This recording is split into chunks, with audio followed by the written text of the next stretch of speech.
cool. So I was talking about what I did want to talk about today and what I didn't want to talk about today. Oh, really?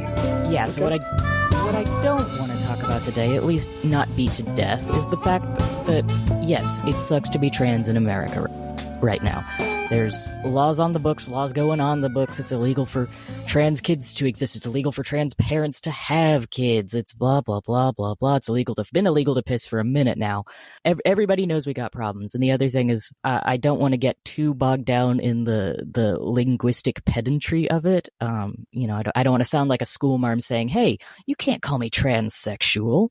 I don't care. Who can and can't use the word queer is less important to me than who uses the word queer because they mean well and who doesn't. The other thing that I don't even think needs to be spoken out loud as a ground rule, because nod to the folks listening at home, this guy might be my dad. You'd be shocked when gender conversations come up how much people have questions about what's in your pants in your sex life. I have had elderly women more than once ask incredibly invasive questions about my junk.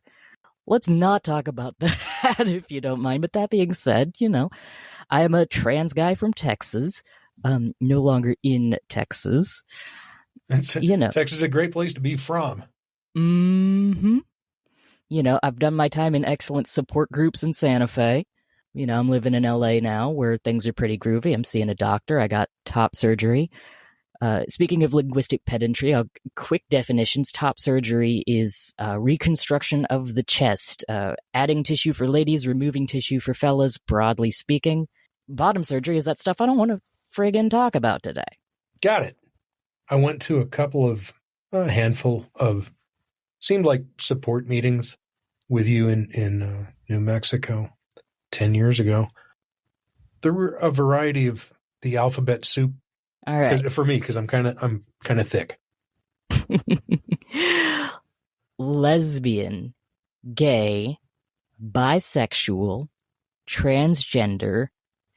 The Q, depending on who you ask, either stands for queer or for questioning. Intersex, which we actually just had a conversation defining this term. The term that is less, people don't like it used nowadays on humans, is my understanding, is hermaphrodite is appropriate for animals, but people are intersex. It's when there's some physical gender, I don't want to say abnormality, but something between male and female. Yeah. So we hit the I. That's a word that's been around a long time. People kind of get some sort of an idea. Yeah. And then A for asexual, P for pansexual, then the plus broadly, whoever else wants to get lumped into the group. Thank you. And let me see. I asked you if the title for the episode, Interview with a Trans Man, was good by you. You said yes. So is trans generally accepted as being just a short for transgender? Yeah, trans is short for transgender. Very often when people hear transgender, they tend to think of trans women, which is fine. We love our trans sisters, but those are people who were assigned male at birth and now identify as women. Trans men also exist, people like me who were assigned female at birth and now identify as men. There's fewer of us around. I find that fewer people even know we exist. That makes some conversations fascinating on dating apps. There's also non-binary people, gender fluid people who don't consider themselves men or women or both or neither. They have their own thing going on. I was in a 12-step meeting with, is it okay to say presented as a woman? Sure. That's something I've heard said. Is that okay? Sure. That if you saw this person walking down the street, I would think, oh, see that woman standing over by the red car? That kind of thing. Not trying to make a big deal out of it, but that was the vibe. And she was in her 60s for sure, and said to the group that I lived as a lesbian for a long time, but frankly, that implies that I'm a woman and I don't really know what I am. And she goes, what I do know is once I figured that I don't know what I am, I'm a very happy person. There's a lot there, a lot of meat on that bone, but I was glad I was in the room for that. And I'll tell you this, I've been to a handful of support groups to cut to the chase, seems like a representative of most of the groups you were talking about, but mostly non-binary people or gender kind of fluid folks. I picked up on two things that vis-a-vis they're not falling into the normal slots, the normal we get categorized as. One, it's terribly painful for them to be misgendered. I'm using that word correctly? Yes. Somebody that would rather be called a pronoun other than what they get called is painful. It's not a small deal. It's a big deal. That hurts their heart. Mm-hmm. And also being asked about, you're transgender. That's cool in the gang. Have you had the operation yet? What's going on? What's doing in those jeans? That's not a great conversation to have with anybody, with your waiter, with your mother-in-law, or with somebody that's visibly not playing by the rules that we grew up with in the 50s and 60s. God, let me just say, these questions are hard. Go ahead. It's always 100-year-old ladies. I mentioned that offhandedly earlier, but I've talked about it with friends. Like, hey, is it always? Listen, if there are any elderly women listening to this podcast, I love you. I respect you. It is none of your business what's in my pants or what I'm doing with it. Fair enough. God damn, do we have a lot we could talk about here? But, no, please let me get to the good stuff. Honestly, I'm not having to make an effort to talk about some positive stuff. It's part of the story. So I was at these support group meetings, 5 of them, I'll say. And another thing that happened was after they'd go around the circle and, what's your name? And if you want to, give your pronouns. And once we got all that, out of the way and people got to check in about their week, guess what it was about? I thought I was going to get a promotion and I didn't get it.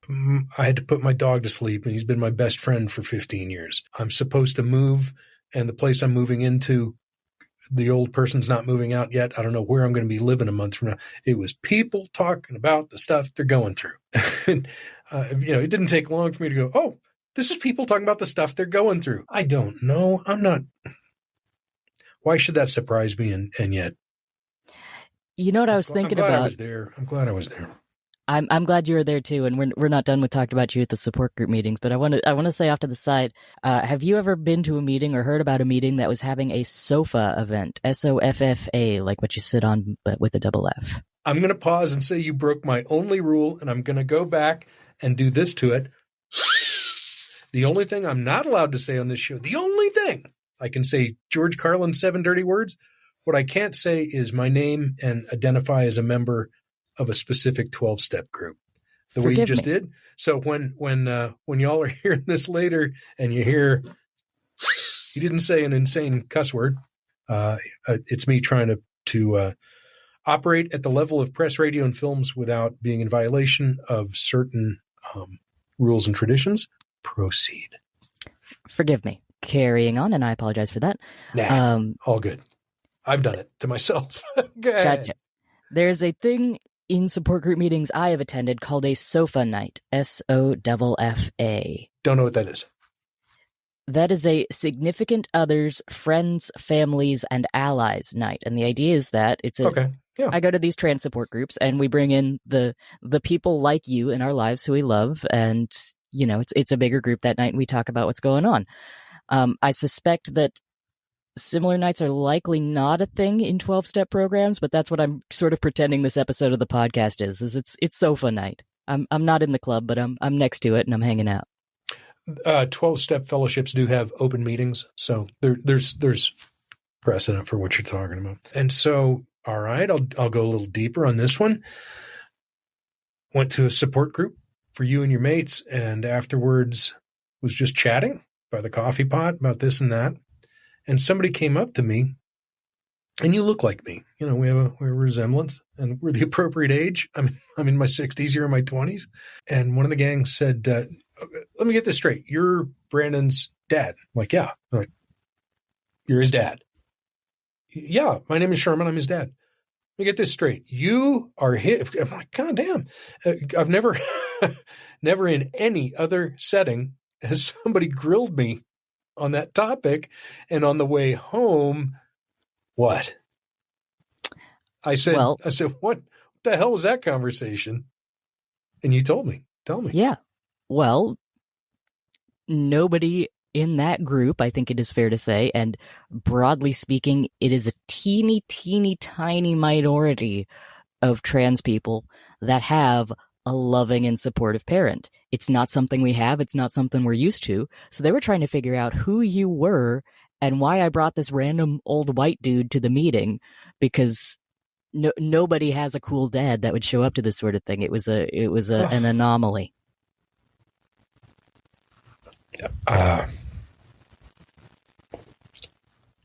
Shame and on also, those dads. Also, some of them wondered if you were my sugar daddy, and I did disabuse them of that. God damn. No, you could get the whistle on that one if that one hurts your heart too bad. Well, I'm. All right, there it is. I mean, I can tell the barbecue story, but I think we've made the point. No, tell the barbecue story. We got a minute. So one time I went to a barbecue with a bunch of friends, and by a bunch of friends, I mean a bunch of trans people, because it's who I hang out with here in LA. And we, for love or money, could not get the barbecue going. And some folks were making like, all right, well, pack it up, go home, we're done here. It's like, well, hold on, let me call my dad. He might know what to do. Your Texan lifeline.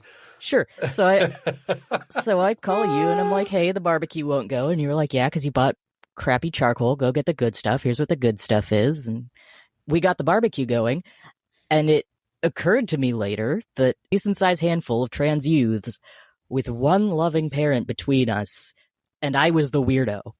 Okay, well, you identified from about age 14 to 16 to me as a lesbian. Have I got the dates about right on that, or what's up?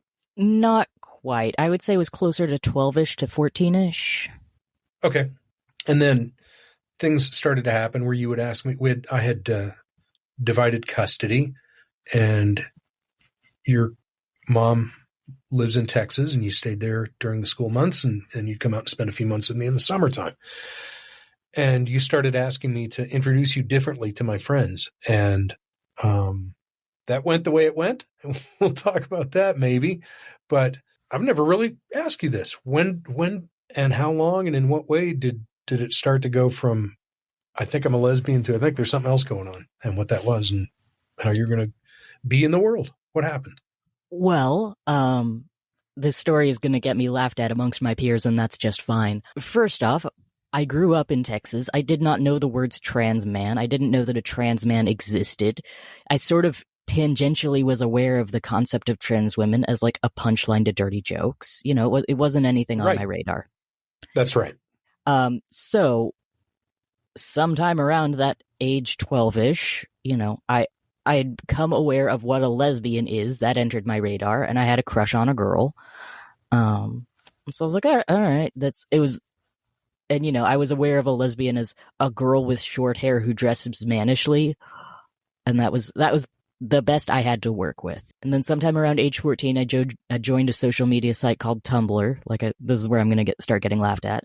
And I learned on that social media site what a trans man is. I did not come across some sort of propaganda or people trying to persuade me or steal the innocence of little girls. I found the definition: a trans man is a person who identified female as birth and identifies as a man now.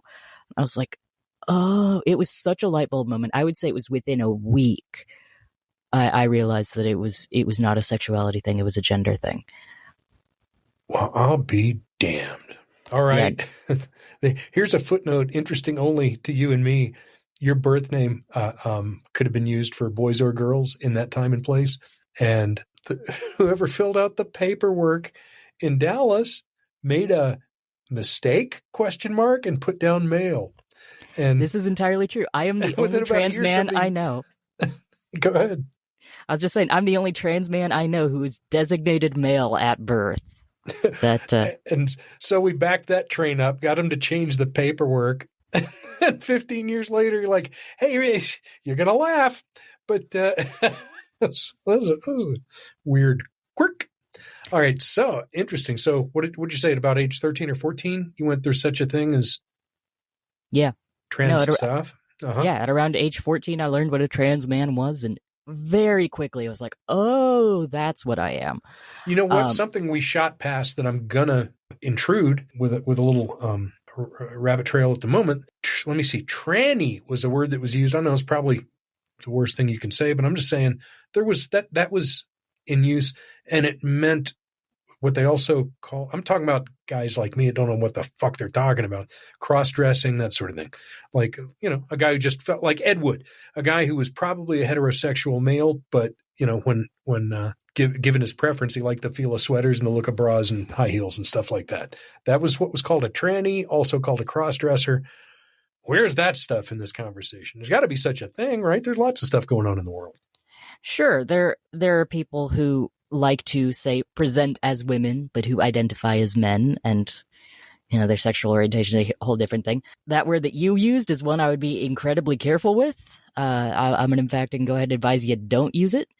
Should I lop it out of this broadcast, or should we face the music? The fact that word is face the music. You learned that that's something not to say, is what I'd say. I never do, but I'm bringing it up in this time to take a snapshot of history. Sure.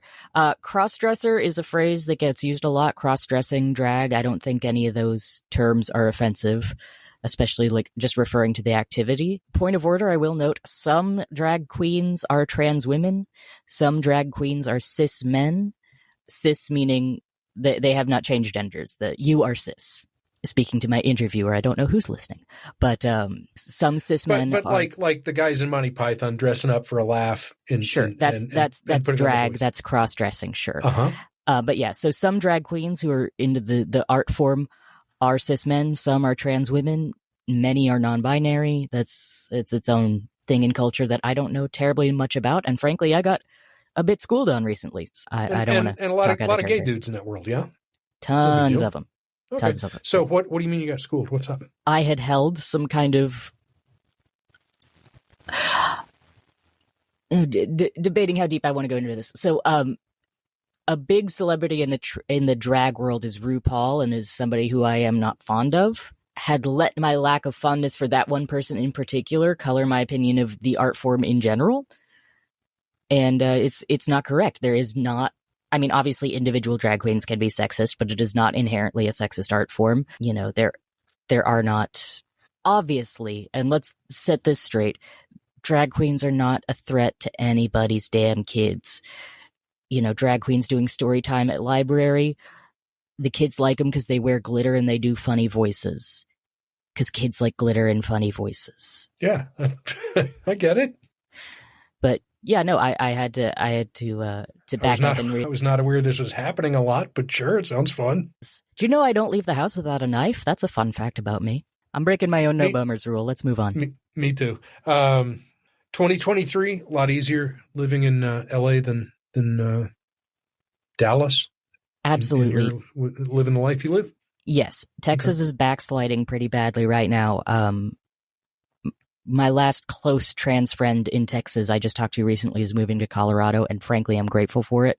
Texas is getting worse. A lot of the and it's backlash. Trans people have gotten a little bit more attention in the public eye and acceptance, and people are reacting to that. That being said, in California, it's pretty great. I won't say I've never ever gotten a funny look or a snide comment from a stranger, whatever. But no, it definitely feels safer. I have access to amazing resources. I also had access to amazing resources in Santa Fe. Here's something that might get the whistle, by the way. I wanted to shout out in the podcast, if it's appropriate, the group TGRCNM, the Transgender Resource Center of New Mexico.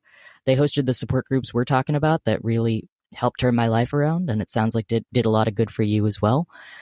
They are amazing folks. They deserve your attention, donations. They're good people out there in New Mexico. They're doing the good work. Got derailed. You were asking about the difference between Texas and LA. There's a lot of them. It's very night and day. It's a lot better here. It was told to me by a wise person, that trans man, that once you started looking more like a guy and you started taking testosterone, and I was told that was gonna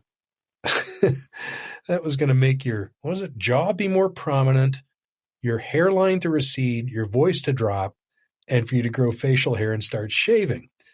And I said, well, look, let me enlighten you on a couple of things. I don't know much in this world, but I know about a receding hairline, and that's a blight. It's $1 trillion industry fighting that. And I've been scraping my jaws since Nixon. Again, no bargain, not my favorite part of my day. Why are we paying money to have all this happen? The reply came back, what you're leaving out is happiness. When Brandon starts looking the way he feels, when his reflection in the mirror lines up with what's in his heart, his happiness is going to go through the roof. You will not recognize the temperament of your beloved kiddo. It's a huge deal. You look like a dude going down the street, and again, I'm not trying to shit. What I mean is, if somebody said, hey, you see the guy over there leaning against the red car, go ask him if we're on the right street. It's not a big deal. You just present as a guy. You got a mustache and a deep voice and a head of hair, which I also had in my 20s. You know what? I don't have a snappy way to wrap all this up. There's a lot of people like me that grew up in a different world that need to wake the fuck up to the world we're in now, and it'll be better for everybody. And there's no way that this is the only episode we're doing, but I do 30-minute episodes so people can tolerate it. Anything you're dying to get in here that when you knew I was going to be talking to you today? I'll hit it with the quick after-school special just because this is going out to people who have varying degrees of knowledge. Transition is such a blessing in my life, in the life of everybody I know who's done it. It's not a choice taken lightly. It is not, I don't want to say it's not a phase, because whatever, but if a person in your life is transitioning, it is not a whim. It is not, something that they decided to do on Tuesday. It's a big choice, and it's an important choice, and a choice you should trust somebody with. And especially if there's a young person in your life transitioning, having their back is a big deal. And there's a lot of help out there. I know this because I'm not rich, and we managed to get you some things you wanted, and without putting us all in the poorhouse. And that was, that's a thing. No, listen, in California, I got a top surgery that would have been $10,000 out of pocket, and I live in a trailer.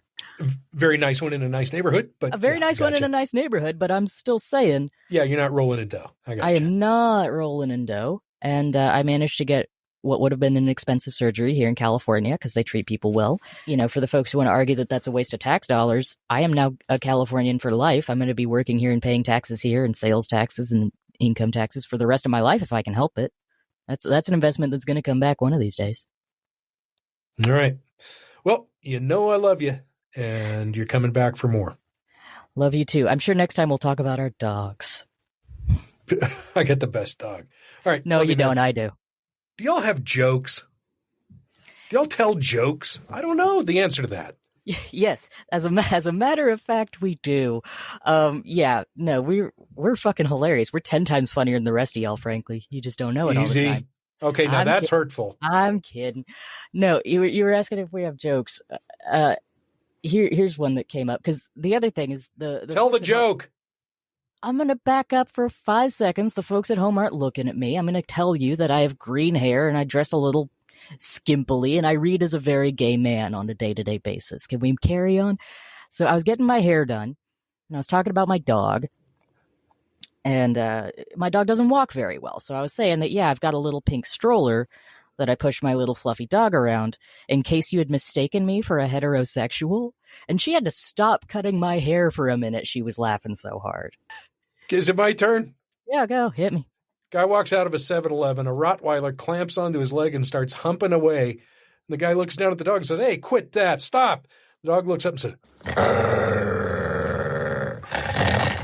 the guy goes, all right, but hurry up.